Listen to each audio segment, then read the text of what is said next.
አንዲት እናት ሁሉ ጊዜም ዳቦ ስትጋግር የዳቦ ቁጥር ለቤተሰቡ ሁሉ አዳርሶ አንድ ተጨማሪ እንዲተርፍ አድርጋ ነበር። እናም አንዲት ትርፍ ዳቦ በቤታቸው አቅራቢያ የሚያልፍ የተራበ ሰው እንዲወስደው በሚል በዳንቴል ጠቅልላ በር ላይ ታስቀምጠዋለች።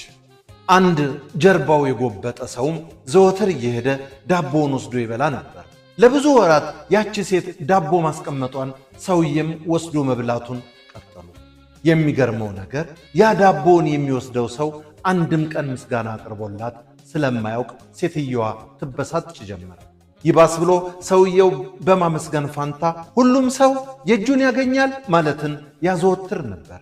ይሄንን ሲል ሴትየዋ ምን አባቱ ለማለት ፈልጎ ነው እያለች መበሳጨቷ አልቀረም። ይሄ ውለታ ቢስ ማመስገን ሲገባው ጭራሽ የእጇን ይስጣት እያለ ያሟርትብኛል፣ ቆይ ልኩም ባላሳየው እያለች ትዝት ጀመረ። በንዴት ስሜት ውስጥ ሆናም በቀጣዩ ቀን ዳቦ ስታስቀምጥ በውስጡ መርዝ ልትነሰንስበት ትወስናለች። እንዳይነጋ የለም ቀጣዩ ማለዳ ሲመጣ የጋገረችው አንደኛው ዳቦ ውስጥ መርዝ አድርጋበት ልታስቀምጥ ስትል እጇ መንቀጥቀጥ ጀመረ። ራሷን እንደምንም ልታደፋፍር ብትታገልም አልቻለችም። ከዚያም ምን ማድረጌ ነው እያለች ለጥቂት ደቂቃዎች ራሷን ወቀሰች።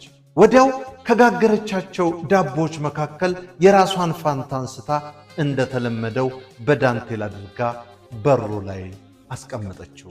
መርዝ ተደርጎበት የነበረውንም ዳቦም ማንም እንዳይደርስበት ብላ ወስዳ ሽንት ቤት ከተተችው። የዚያን ዕለት የገዛ ቁርሷን ለዚያ ተመጽዋች ስላስረከበች ጾሟን መዋል ግድ ሆኖባት ነበር። እንደዚያው ባዶ ሆዷን እንዳለች ልክ ዘወትር እንደምታደርገው ጸሎት ቤቷ ገብታ ለወንድ ልጇ ጸሎት አደረገች። ልጇ ወደ ጦር ግንባር ከዘመተ ረጅም ዘመን አስቆጥሯል። ፈጣሪ ልጇን በሕይወት ይመልስላትም ዘንድ የእናት አንጀቷ ስፍስፍ እስኪል እያለቀሰች ጸለየች። የዚያን ዕለት ማታ ግን ያለ ወትሮ የቤቱ በር ተንኳኳ።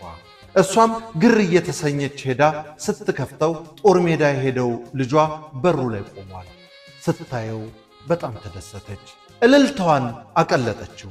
ትከሻው ላይ ተጠምጥማ ደስታ እምባ እያነባች አገላብጣ ስትስመው ቆየች። ልጇ በጣም ከስቶ ነበር። የጉንጮ አጥንት ፈጦ ሰውነቱ መንምኖ ሲታይ ምግብ ከቀመሰ ወር ያለፈው ይመስላል።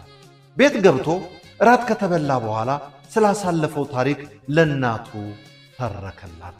በትረካው መሃል እንዲህ አለ። መቼም ተአምር ነው። ወደዚህ ከተማ በእግሬ እየመጣው ሳለ መንገድ ላይ አቅም አንሶኝ ወድቄ ነበር። ቦታው ምናልባት ከዚህ 6 እና 7 ኪሎ ሜትር ቢርቅ ነው። አቅሜን ስገምተው እዚህ ቤት የሚያደርሰኝ መስሎኝ ነበር። ነገር ግን ጥቂት ሲቀረኝ ረሃብ አዝለፍልፎ ጣለኝ። እናም ከጦርነት ተርፌ በረሃብ ስለመሞቴ እርግጠኛ ወደ መሆን ደርሼ ስሸጋገር በድንገት አንድ አልፎ ሄጅ ደረሰልኝ። ጀርባው ላይ ጎበጥ ያለ ደግ ሰው ዳቦ ይዞ መጥቶ ሲያበላኝ ነፍሴ መለስ አለችልኝ። ታዲያ ዳቦን ሲሰጠኝ ምን እንዳለኝ ታውቂያለሽ? እናት እንባዋ በጉንጯ ኮለል ብሎ እየፈሰሰ ምን አለህ ልጄ?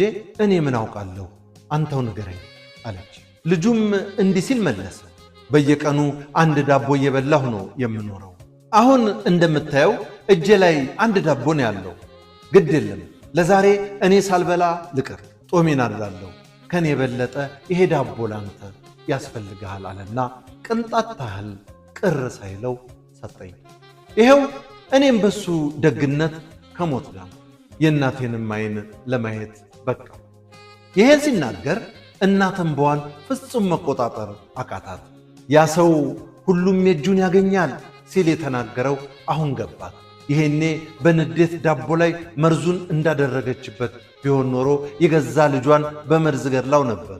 እሷ ጦሟን ውላ ለሰውየው ዳቦ በማስቀመጧ ምክንያት ያስቀመጠችው ዳቦ ምንም ሳይሸረፍ ሄዶ የልጇን ሕይወት ታደገ።